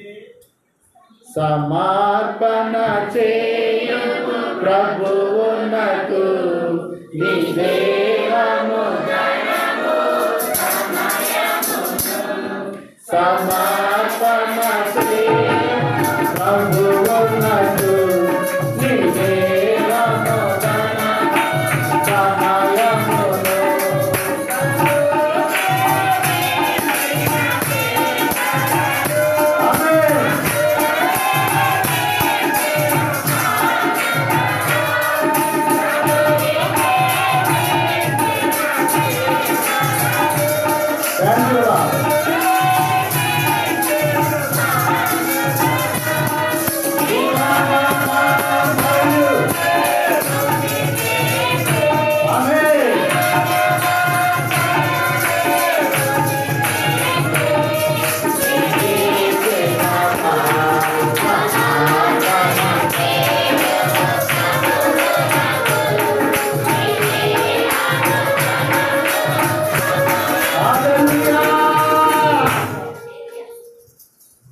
ఎవరు చెప్పారు? హల్లెలూయా. ఏం చేయాలంటే మనం ఇవ్వాల్సి ఉంటామన్నా వినాయకం పోయిన మీ ఇష్టం. అది ఆవిడిచ్చింది, మిమ్మల్ని నేను అంటలేదు. అయిపోయి చంపేరనని ఆవిడిచ్చుకుంది. ఆవిడ అంది, అయ్యా చచ్చిపోతాను, ఇంకా ఇదే ఉంది నా దగ్గర, ఇదే ఉన్నది నా దగ్గర. ఆయన అన్నట్టు భయపడకమ్మా, భయపడకమ్మా. మన దగ్గర అన్నీ ఉంటాయి, బ్యాలెన్స్లు ఉంటాయి, బ్యాంకులు అన్నీ ఉంటాయి. కానీ దైవ సన్నిధికి ఇవ్వడానికి మటుకు ఆ కానుకలు ఉండవు, ఇచ్చేది కూడా ఉండదు. ఎందుకు దేవుడు ఈరోజు మాట్లాడిపిస్తున్నాడో, భయపెడతాకి కాదు, బలవంతం. నువ్వేం కోల్పోతున్నావో దేవుడు చెప్తూ ఉన్నాడు. హల్లెలూయా. ఎంతకాలం ఇవన్నీ కోల్పోయి ఉంటాం. ఎవడు దేవుడు నీకు సమృద్ధిగా నీకు అది తీర్చడం, అది దేవుడు నీకు నీ లోటు పోడ్చడం. జీవితం అయిపోద్ది, కంప్లీట్ అయిపోద్ది నీ జీవితం. అప్పటి వరకు అలాగే ఉంటాం. ఈ లెక్క అంతా అడిగితాడు దేవుడు ఒక రోజున. అప్పుడు ఏంటి సమాధానం? హల్లెలూయా అన్నాడు. ఆ జీవనం అంతా పట్టుకొచ్చి నా చేతిలో పెట్టు, భయపడకు. ఎందుకంటే పంపిన వాడు సాక్షాత్తు సృష్టికర్త అయిన దేవుడు. నిన్ను పోషించలేడా? నిన్ను పోషించలేడా? నిన్ను భద్రపరచలేడా? నీకు కావలసింది సమృద్ధికి ఇవ్వలేడా? ఏదో కేవలం నువ్వు ఇస్తేనే కాకులతో ఇప్పించాడండి, బండతో నీళ్ళు ఇప్పించాడండి, ఆకాశమునుడు కురిపించాడండి. ఆయన మీద ఆధారపడే వాళ్ళకి దేవుడే కొలువ చేయాలి. హల్లెలూయా. ఎప్పుడైతే ఆ విధవరాలు దాతృత్వం చూపిందో 3 సంవత్సరాలు వర్షం వచ్చే వరకు కూడా ఒక్క పూట ఆహారం కొరకు 3 సంవత్సరాల ఫలితం పొందుకుందాను. హల్లెలూయా, హల్లెలూయా. తర్వాత ఏం జరిగిందో తెలుసా? ఏకైక కుమారుడు, ఉన్న కుమారుడు బలహీనతతో మంచం పట్టి చనిపోతే ఆమె మరలా ఎవరి గురించి? ఆయన దగ్గరికే వెళ్ళింది. హల్లెలూయా. ఆయన వచ్చాడు. ఆయన వచ్చి ఏమైందమ్మా? అక్కడ ఉన్న వాళ్ళు చెప్పారు, వెళ్ళాడు. ఆయన తీసుకుని చనిపోయినటువంటి ఆ బిడ్డను ఎక్కడ అలా తీసుకుని వచ్చి వీడుగమ్మా నీ కుమారుడు. హల్లెలూయా. పోగొట్టుకున్న ప్రాణం, పోగొట్టుకున్నటువంటి ప్రాణాన్ని కూడా దేవుడు తెచ్చిచ్చాడు. దాతృత్వము దైవ లక్షణం. హల్లెలూయా. దైవ లక్షణం అండి అది. అంతే. నీ ఇంటికి వచ్చిన వారికి దాతృత్వం చూపించు. నీ ఇంట్లో గృహకూడికి పెడితే ఎందుకు ఏడుస్తావు? భోజనాలు పెట్టుకుంటా. ఏం పోగొట్టుకుంటున్నావో తెలుసా? నువ్వేది అనుకుంటున్నావు అదే చెయ్యి. ఏడవకు, దుఃఖపడకు, బాధపడకు. నిన్ను ప్రేమించి నీ ఇంటికి వచ్చిన వారిని శ్రద్ధగా నువ్వు గౌరవించు, ప్రేమించు. ముఖ్యంగా దేవుని పిల్లలు, దేవుని సేవకుల పిల్లలు బాగా నేర్చుకోవాలి. నీ ఇంటికి వచ్చిన వారి దగ్గర దాతృత్వం చూపించు. నీకున్నా లేకపోయినా వాళ్ళకి పెట్టు.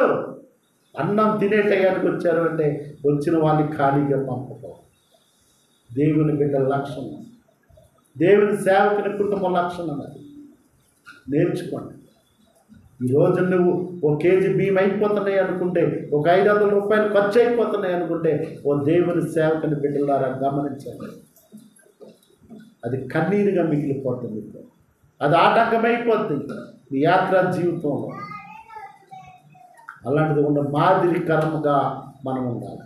హల్లెలూయా, హల్లెలూయా. ఎవరైనా దేవుని పిల్లలు దాతృత్వం కావాలి. ఏం పొందుకుంటామే? ఒక్క రొట్టె ముక్క ఇంత నూనెతో 3 సంవత్సరములు వర్షాలు లేకపోయినా ఆమె హాయిగా ఇంట్లో కూర్చొని బతికింది. తన కుమారుడు బలహీనుడై చనిపోతే ఆ ఏకైక కుమారుడిని దైవజనుడి ద్వారా తిరిగి పొందుకుంటారు. దేవుని స్తోత్రం చెప్పండి. ఎవరివిడ? ఎవరండి? సారేపతి విధవరాలు. బాగా పలకాలన్నమాట. ఏదవరాలంటే ఏమంటారు? ఈవిడ ఏదవరాలండి. యా కాదు, వి పలకండి. వి పలకాలండి. ప్రపంచంలో ప్రశస్తమైన పవిత్రము కలిగిన స్త్రీ ఎవరంటే విధవరాలు. ఆమెని ప్రేమించమన్నారు, ఆమెను గౌరవించమన్నారు, ఆమెని ఆహ్వానించుకోమన్నారు, ఆమె నుండి ఆశీర్వాదాలు తీసుకోమన్నాడు దేవుడు. హల్లెలూయా. స్వచ్ఛమైన మనసు కలిగి ఉంటారు కాబట్టి. ఆమేన్. 67 సంవత్సరాలు వచ్చే జయసుధకి. అది ఇంకో మొగుడిని చేసుకుందాం. ఏం చేసుకుంటుందో.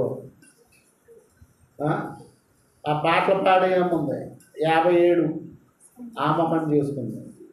మంచిదే.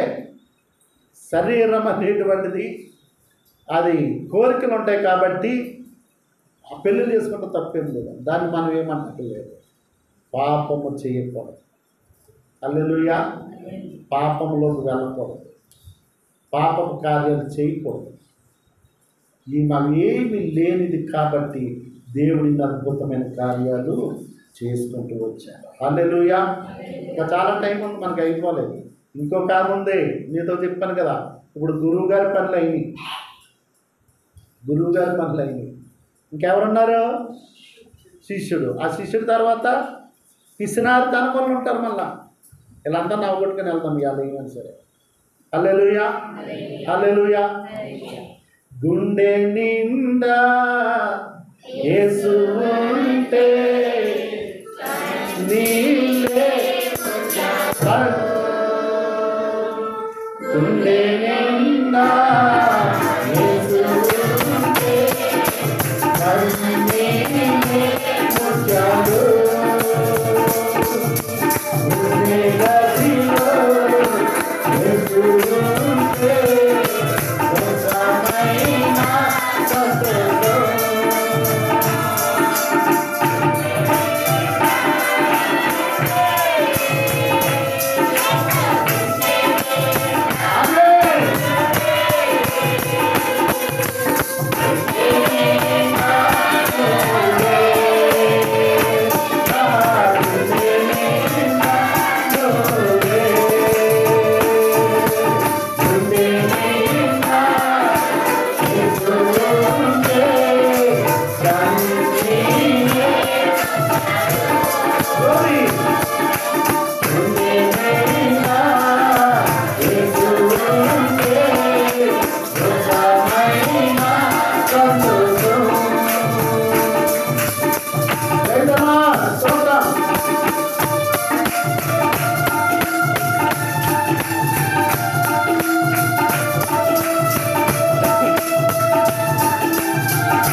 రెండవదిగా మనం గమనించవలసినది ఎలీషా విషయంలో జరిగినటువంటి ఒక గొప్ప కార్యం.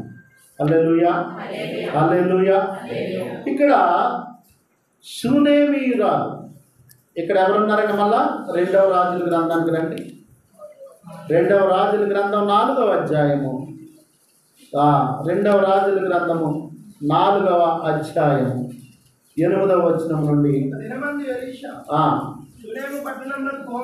షూనేము పట్టణమునకు పోగా గనురాలైన ఒక స్త్రీ భోజనమునకు రమ్మని అతను బలవంతము చేసిన కనుక అతడు ఆ మార్గమును వచ్చినప్పుడెల్లా ఆమె ఎంట భోజనము చేయొచ్చు. దేవుడి నామమునకు స్తోత్రం కలుగును గాక. ఈయనకు గొప్ప ప్రవక్త కదా, చాలా గొప్ప ప్రవక్త. ఎంత గొప్ప ప్రవక్త అంటే అంత త్యాగపూరితమైనటువంటి ధనాన్ని త్యాగం చేసి దేవుని సేవ కొరకు వచ్చినటువంటి ప్రవక్త. ధనాశ లేదు. నడుస్తూ నడుస్తూ ఉన్నటువంటి అరకలని నాగలని విడిచిపెట్టి, పొలాన్ని విడిచిపెట్టి, కుటుంబాన్ని విడిచిపెట్టి దైవజనుడైనటువంటి ఏలియా పిలుపునందుకొని సమస్తాన్ని కూడా విడిచిపెట్టి వచ్చి దేవుని యొక్క అభిషేకం పొందుకున్న మహోన్నతుడు ఎలీషా. హల్లెలూయా, హల్లెలూయా. ఈయన సేవ చేసుకుంటూ ఎక్కడికి వెళ్ళాడండి? షూనేము పట్టణానికి వెళ్ళాడు. ఆ షూనేము పట్టణానికి వెళ్ళినప్పుడు అక్కడ ఎవరున్నారు? గనురాలైనటువంటి ఒక స్త్రీ ఉంది. ఇక్కడ ఎవరిని ఏర్పాటు చేశాడండి ఈయన కోసం? సేవ చేస్తూ ఉంటే రోజు గృహ దర్శనాలకు వెళ్ళి అందరికి వెళ్ళి ప్రార్థన చేసి సువార్త ప్రకటించి వస్తూ ఉంటే రోజు ఇలాగెళ్ళి అలాగ వస్తూ వెళ్తూ ఉన్నప్పుడు ఆ పై మేడ మీద నుండి చూస్తుందంటే ఈవిడ మేడ మీద నుండి చూస్తుంది. ఎవరివిడ? గనురాలైన స్త్రీ. గనురాలైన స్త్రీ.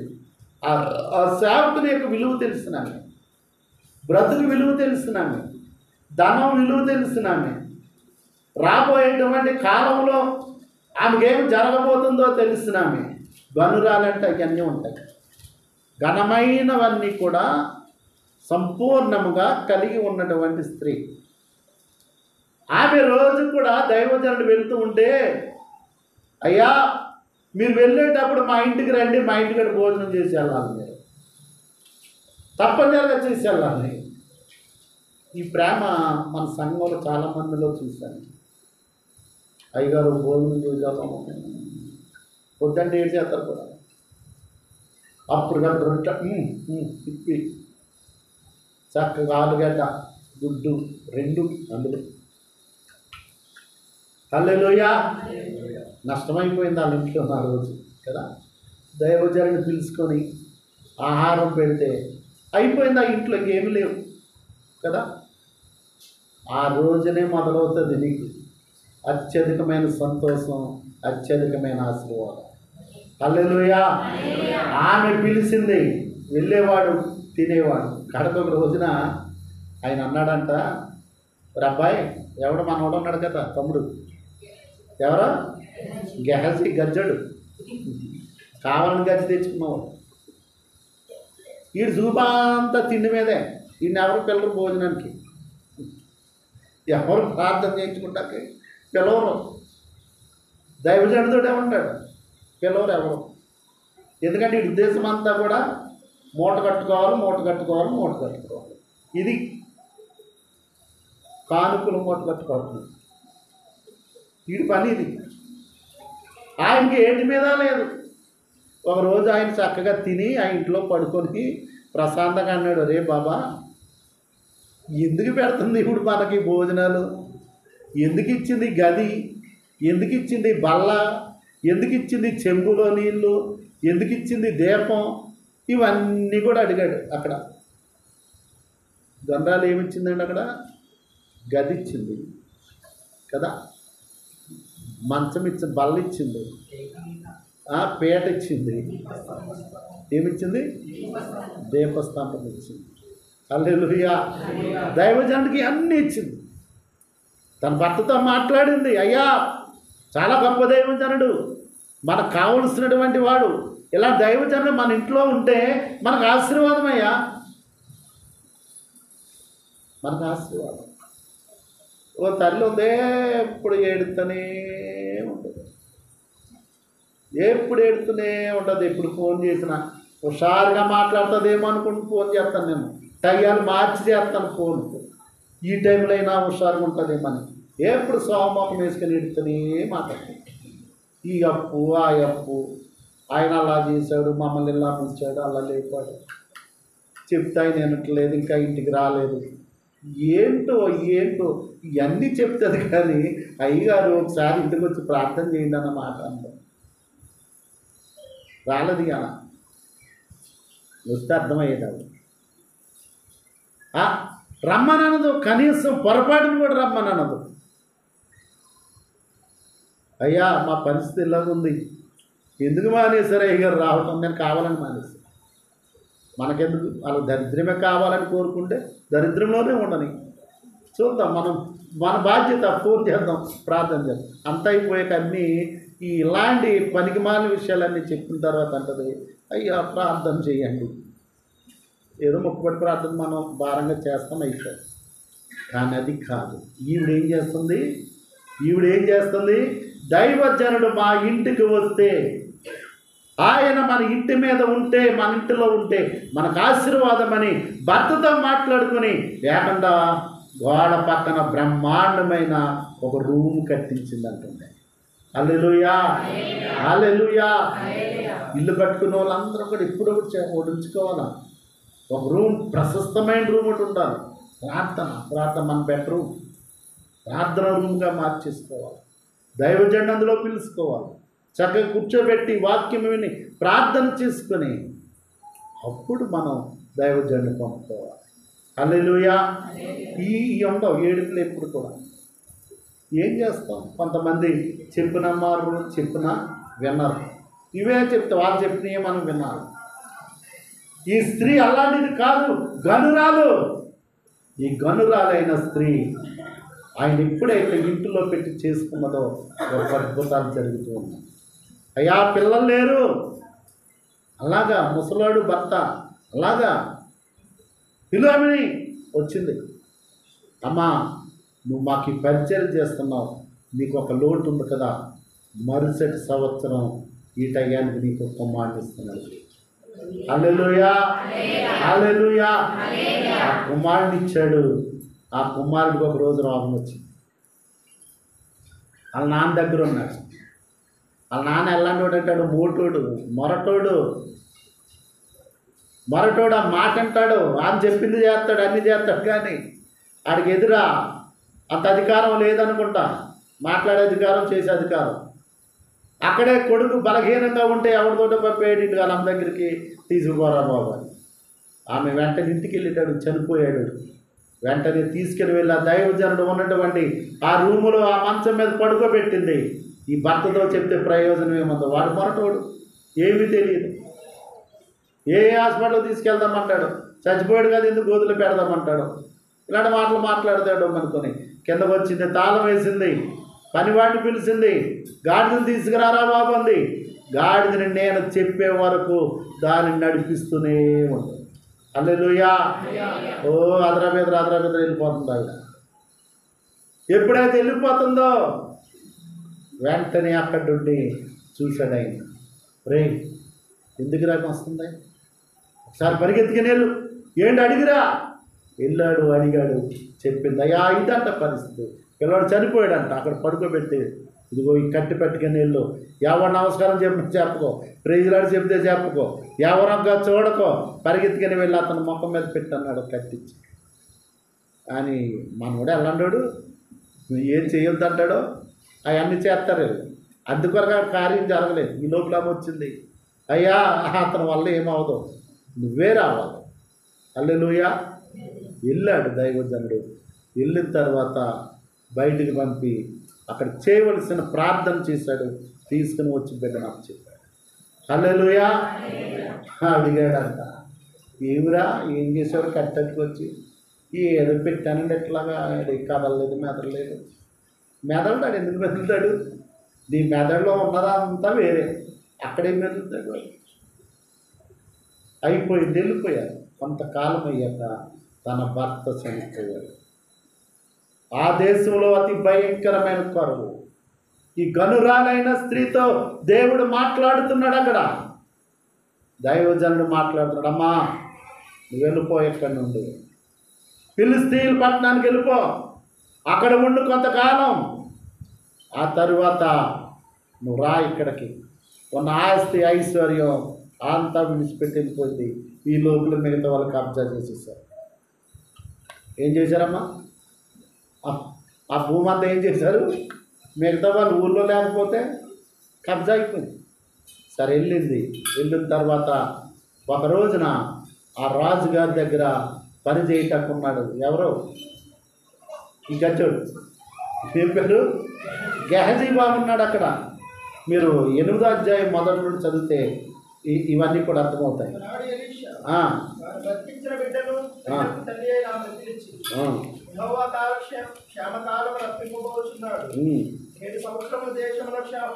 ఏడు సంవత్సరము దేశంలో క్షామము కలుగును.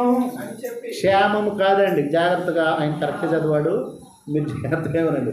క్షేమం కదా, క్షామము. క్షామం అంటే కరువు, క్షేమం అంటే మంచి కదా. ఇక్కడ ఏమంటున్నాడు ఎలీషా?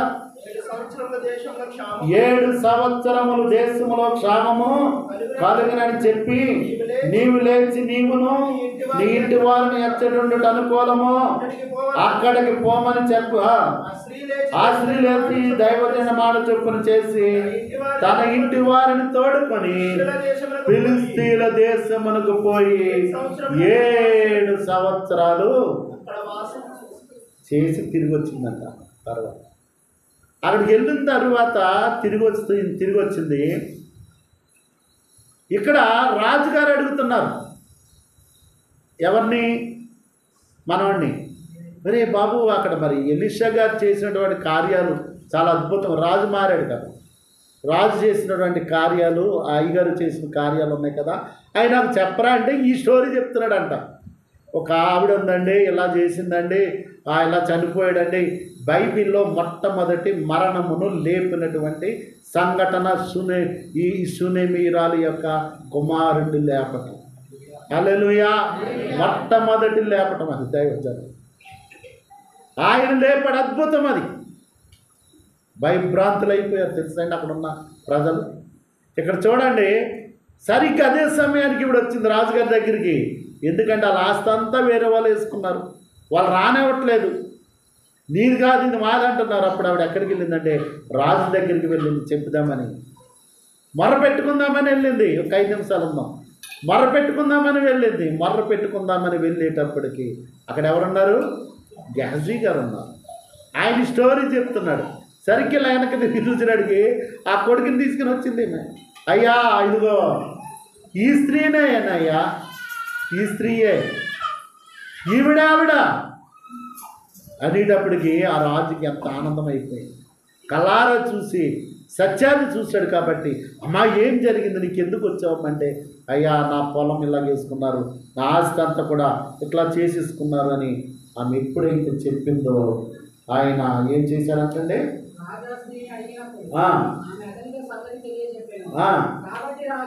కాబట్టి రాజు ఆమె పక్షముగా ఒక అధిపతిని నియమించి ఆమె సొత్తు యావత్తును ఆమెకు మరలా ఇమ్మని ఏం చెప్పాడంటే, అది మరలా ఇచ్చేయి, నువ్వు ఉండు. లేకుండా ఒక వ్యక్తిని పెట్టాడు. ఆమె ఏదైతే పోగొట్టుకుందాము సొత్తు ఎవరి దగ్గర ఉన్నదో అదంతా తెచ్చి ఆమెకు ఇవ్వాలి. ఆమె ఇక్కడ నుండి వెళ్ళిపోయిన కాడి నుండి ఎప్పటి వరకు దాని మీద వాడు పొందుకున్న ఆదాయం ఏదైతే ఉందో అది కూడా వసూలు చేసేవారు. హల్లెలూయా. చూసారండి, ఈ షూనేమీరాల యొక్క దాతృత్వం ఆమె ఆస్తిని కాపాడింది, ఆమె కొడుకుని కాపాడింది, కరువు కాలములో ప్రాణం కాపాడింది. కడకి ఒక రాజు ముందే గొప్ప అద్భుతమైనటువంటి కార్యం జరిగేటట్టుగా చేసింది. అలాగే సారేపతిలో ఉన్నటువంటి ఒక విధవరాలు చేసినటువంటి దాతృత్వము, ఆమె కూడా ఆహారము, వస్త్రము అన్నీ సమకూర్చబడ్డాయి. కుమారుని బతికించుకుంది. అననీయ సప్పీరా అనేటువంటి మహాగణులు ఉన్నారు. మనకు అపోస్తుల కార్యాలు కనపడతారు. వాళ్ళిద్దరు కూడా, వారిద్దరూ ఏకీభవించి దేవుడిచ్చినటువంటి సొమ్మును దొంగిలించారు కదా. దేవుడిచ్చిన సొమ్ము అమ్ముకున్నారా? ఎకరం డబ్బు వచ్చింది చెప్తే ఏమవుతుంది? ఆయన అన్నీ ఇచ్చేయమంటాడా? వాళ్ళు ఇమ్మని చెప్తాడు ఆయన. నేను చెప్పమన్నది ఎవరు? ఇలా అయ్యారు మా పొలం అమ్మేశానండి. ఎందుకు అన్నాడంటే, పేతురు గారితో, అయ్యా పొలం అమ్మాలనుకుంటున్నాను, ప్రార్థన చేయండి బాబు, ప్రార్థన చేయండి, అది అమ్మేస్తాను, అమ్మేసి మందిరం కడుతున్నారు కదా, నేను కొంత ఇస్తాను, అందులోను 10% ఇస్తాను, అది ఇదని చెప్పాడు. ఇంకెలో ఏకమ్మడిగా ప్రార్థన చేయడం మొదలు పెట్టారు. అమ్మేశాడు. అమ్మేస్తే ఏం చేశాడంటే, ₹1,00,00,000 తయ్యా 50 లక్షలు వచ్చింది, ఇదిగోనయ్యా ఒక 50,000 ఇస్తున్నాను. అది ఎవరిదా సొమ్ము? ఎవరిదండి ఆ పొలం? అతనిదే. ఆ సొమ్ము అంతా ఎవరిది? అతనిదే. మరి ఎందుకు అబద్ధం ఆడాలి? ఎందుకు అబద్ధం ఆడాలి? నీదే కదా, దేవుడిచ్చిన కృప కదా, ప్రార్థన చేశారు కదా, దైవజనుడు ప్రార్థన చేశాడు కదా, నీ అవసరత తీరింది కదా, ఎందుకు దొంగిలిస్తూ ఉన్నావు? చెప్తానే చచ్చాడు. చెప్తానే ఉన్నాడో. దేవుని యొక్క ఉగ్రత, మహా ఉగ్రత ఒక్కోసారి అలా వస్తుంది. టప్ అని పేలిపోయింది అంతే హార్ట్. ఏం చేస్తారు? ఇంకా ఇలా అందరూ కూరగాయలు మోసేశారు. అమ్మలెక్క వచ్చిన తర్వాత 1 గంట 3 గంటల తర్వాత అమ్మలెక్క తయారయ్యి చీర కట్టుకొని సింగారించుకొని అవన్నీ జాగ్రత్తగా బీరువాలో దాచుకొని ఆమె వచ్చింది. ఏది దొంగిలించిన సొమ్ము జాగ్రత్తగా భద్రంగా దాచుకొని వచ్చింది. అయ్యమ్మా, అయ్యా ఎంత కమ్మారండి పొలం? ఆయన చెప్పారు కదండి. అంతేనండి. అంతేనమ్మా. ఆల్రెడీ వెళ్ళిపోయాడు మీ ఆయన, వెళ్ళిపోయాడు ఆ ధనం దగ్గరికి. నువ్వు కూడా వెళ్ళిపోవాలి అర్జెంట్. స్పాట్లో వెళ్ళిపోయింది. ఆమెను కూడా పాతిపెట్టేసి. ఏమైందండి ధనం? ఆ బీరువాలో సిమెంట్లు కొట్టి, ఒకసారి చెప్పాను కదా, గజ్వేల్లో ఒక డాక్టర్, ఒక ఇంజనీర్ తల్లి ₹1,00,000 ఇచ్చాడంట. వాళ్ళు బాబు దాసుకోమ్మా, ఏదైనా ఖర్చు పెట్టుకుని. ఆ ముసలి మహా పిసినారి. ఆ పిసినారి అవ్వడికి కూడా ఏమీ ఇవ్వలే. ఆమె చచ్చిపోయిన తర్వాత బీరువా తీస్తే ఆ ₹1,00,000 కట్ట పాపం పురుగులు పట్టేసి సిమెంట్లు కొట్టేసిందంట. ఎందుకు అలా తగలేసుకుంటారు? దేవుడిచ్చిన ఆశీర్వాదాలు ఎప్పుడు స్థిరంగా దాచుకోవాలి. హల్లెలూయా. దేవుడిచ్చింది ఎప్పుడు అబద్ధం ఆడకూడదు. దేవుడు చేసిన మేలును మరవకూడదు. అందుకే ఇక్కడ ఈరోజు ప్రభు అంటున్నాడు, దాతృత్వము దైవ లక్షణం, పిసినతనము పాపి లక్షణం అంటున్నాడు. పాప లక్షణం. ఈ యొక్క వాక్యము విన్నటువంటి నీవు నేను ఏ రకంగా జీవిస్తున్నాం? ఏది కావాలనుకుంటున్నాం? ఎందుకు ఇలా జీవిస్తున్నాం అనేది ఒకసారి మీరు ఆలోచించండి.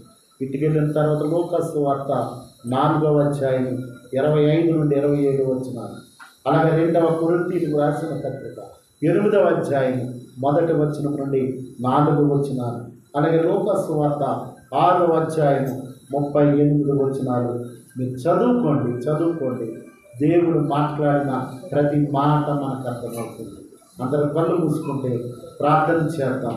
దేవుడు ఈ మాటలను దీవించును గాక.